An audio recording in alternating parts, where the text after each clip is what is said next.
సూర్యభగవానుడు మృగశిర నక్షత్రంలోకి ప్రవేశించడాన్ని మృగశిర కార్తె అంటారు. తొలకరి చినుకులు పుడమిని పలకరించే ఈ సమయంలో రైతన్నలు విత్తనాలు నాటడం శుభంగా భావిస్తారు. అంతటి విశిష్టత కలిగిన మృగశిర కార్తెనాడు ఎవరూ లేని ఈ అనాథలకు అన్నదానం చేసి సుఖసంతోషాలతో తొలతూగండి. జూన్ 8న రాబోతున్న మృగశిర కార్తెనాడు 500 మంది దిక్కులేని అనాథలు జీవిస్తున్న చౌటుప్పల్లోని అమ్మానాన్న అనాథ ఆశ్రమంలో అభాగ్యులకు మీ శక్తిమేర అన్నదానం చేసి అనంత పుణ్యఫలాలు పొందండి.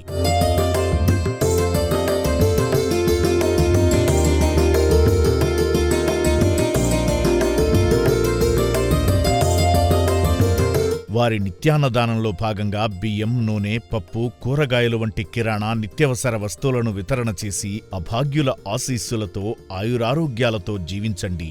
మీ నివాసాల నుంచి తీసుకువచ్చే బియ్యం, వంట సరుకులతో పాటు నిరుపయోగంగా ఉన్న మీ పాత బట్టలను ఈ అభాగ్యులకు అందించి వారు శరీర రక్షణ పొందేందుకు సాయపడండి.